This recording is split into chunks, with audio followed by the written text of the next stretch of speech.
ان کو اس مرض سے خلاصی عطا فرما دی، ان کے لیے پھر مال بھی پیش کیا۔ پھر وہ فرشتہ جو کہ رب کے حکم سے آیا تھا، جب وہ واپس چلا گیا،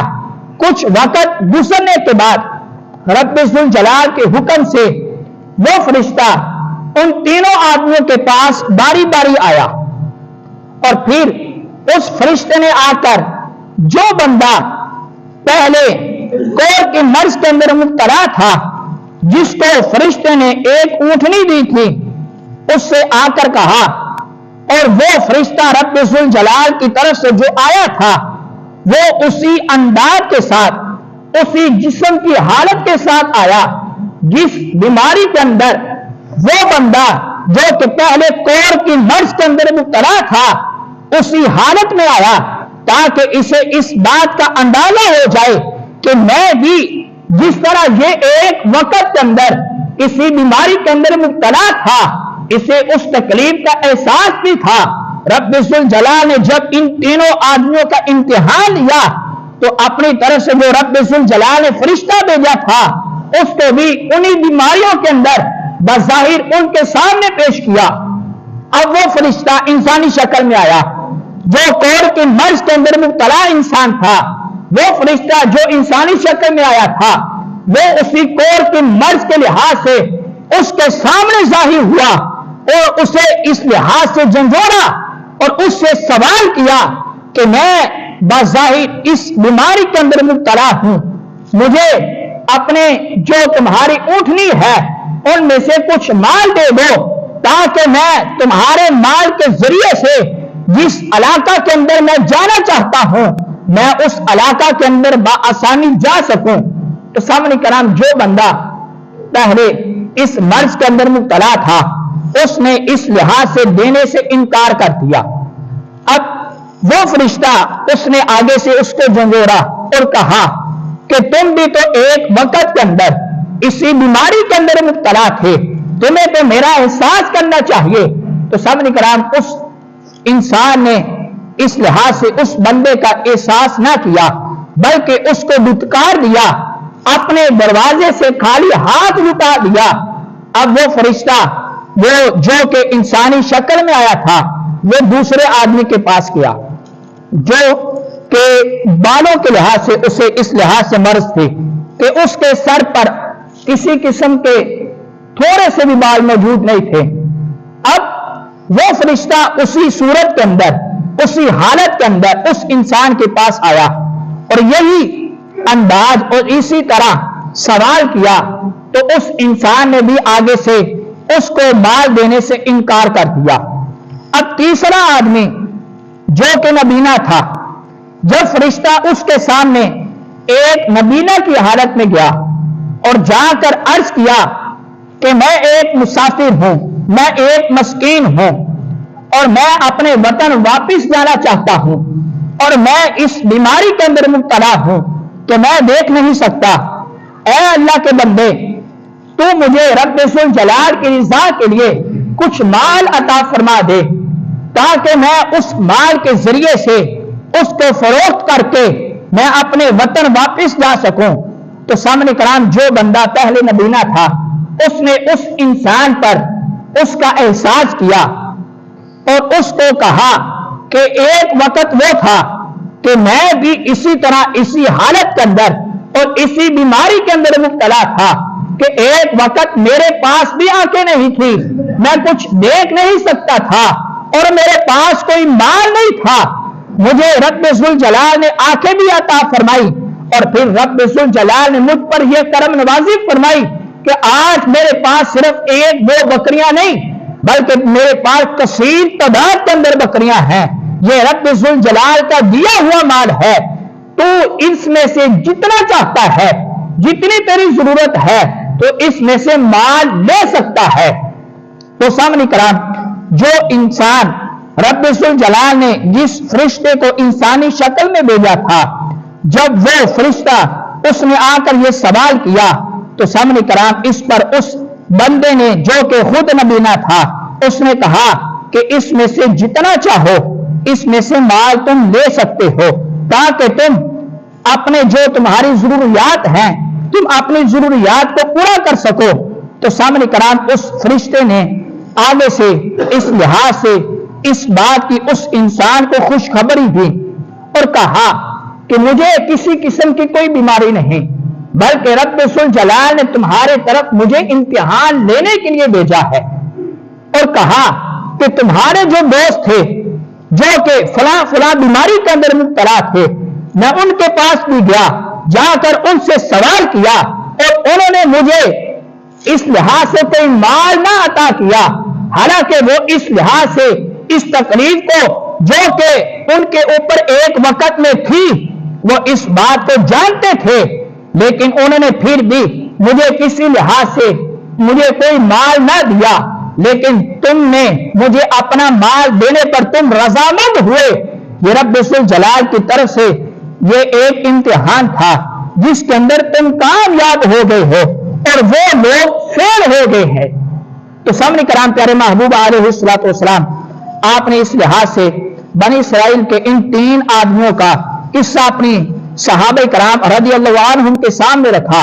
اور سرکار علیہ الصلوۃ والسلام آپ نے اس لحاظ سے صحابہ کو سمجھایا، اور صحابہ کے ذریعے سے سرکار علیہ الصلوۃ والسلام کے آنے والے جو قیامت تک کے غلام تھے، سرکار علیہ الصلوۃ والسلام نے ان تک یہ پیغام پہنچایا کہ جب تمہیں رب ذوالجلال مال عطا فرمائے تو اس مال کے اندر کنجوسی نہ کیا کرو، بلکہ رب ذوالجلال کی رضا کے لیے اس مال کو رب کی راہ میں خرچ بھی کیا کرو، اور جو بندہ اس بات کا مستحق ہو اس تک اس کا مال بھی پہنچایا کرو، کیونکہ رب ذوالجلال نے اگر تمہیں مال دیا ہے تو یہ رب ذوالجلال کی طرف سے ایک وقت آئے گا کہ رب ذوالجلال تمہیں اس لحاظ سے آزمائے گا، کبھی مال دے کر اور کبھی تم سے مال واپس لے کر۔ یہ رب ذوالجلال کی طرف سے امتحان ہوتا ہے، جو بندہ اس کے اندر کامیاب ہو جائے رب ذوالجلال اس کی دنیا بھی سوا دیتا ہے، اور رب ذوالجلال پھر آخرت والے دن بھی اس کو انعام عطا فرماتا ہے۔ تو سامنے کرام اس لحاظ سے ایک اور حدیث شریف کے اندر کہ جو انسان رب ذوالجلال کی رضا کے لیے مال کو خرچ کرتا ہے، رب ذوالجلال اس پر کس قدر کرم نوازی فرماتا ہے کہ نبی کریم نور مجسم شفیع معظم صلی اللہ علیہ وسلم آپ نے اس لحاظ سے ذکر فرمایا ہے، الموجب الکبیر کے اندر یہ بات موجود ہے۔ اس حدیث شریف کے اندر مختلف جو معاملات ہیں اس کا بھی ذکر ہے کہ جس سے پیارے محبوب علیہ الصلوۃ والسلام آپ نے منع فرمایا۔ حضرت عبیدہ بن عمیر رضی اللہ عنہ یہ اپنے والد محترم سے روایت کرتے ہیں کہ پیارے محبوب علیہ الصلوۃ والسلام آپ نے حجۃ الوداع کے موقع پر ارشاد فرمایا کہ بے شک نمازی اللہ کے اولیاء ہیں، بے شک نمازی اللہ کے محبوب بندے ہیں، یعنی کہ جو رب ذوالجلال نے انسان پر 5 وقت نماز فرض کی ہے، جب انسان اس کو باقاعدگی کے ساتھ اس کی ذمہ داری کو پورا کرتا ہے، اپنی ذمہ داری سمجھ کر اس عمل کو پورا کرتا ہے کہ جب اس کو رب کے گھر سے آواز آتی ہے سب کچھ چھوڑ چھڑا کر رب کی بارگاہ میں حاضر ہو جاتا ہے۔ جب رب ذوالجلال کی رضا کے لیے سرکار فرماتے کہ جب بندہ نماز ادا کرتا ہے، یہ بندہ دیکھنے کے لحاظ سے تو عام تھا، لیکن جب یہ رب کی رضا کے لیے نماز ادا کرتا ہے رب ذوالجلال اس انسان کو اپنا محبوب بنا لیتا ہے۔ اور پھر آگے سرکار علیہ الصلوۃ والسلام آپ نے ذکر فرمایا کہ وہ جس نے رب ذوالجلال کی رضا کے لیے 5 وقت نماز قائم کی، یعنی کہ 5 وقت نماز ادا کرے، اور پھر رمضان کے روزے رکھے اور ان کے ذریعے سے ثواب کی امید رکھے، یعنی کہ جو عمل کیا اس پر رب ذوالجلال کے بارگاہ میں ثواب کی امید بھی رکھے، اور خوش دلی سے زکات ادا کرے۔ اور پھر آگے سرکار فرماتے ہیں کہ وہ ان کبیرہ گناہوں سے بچتا رہے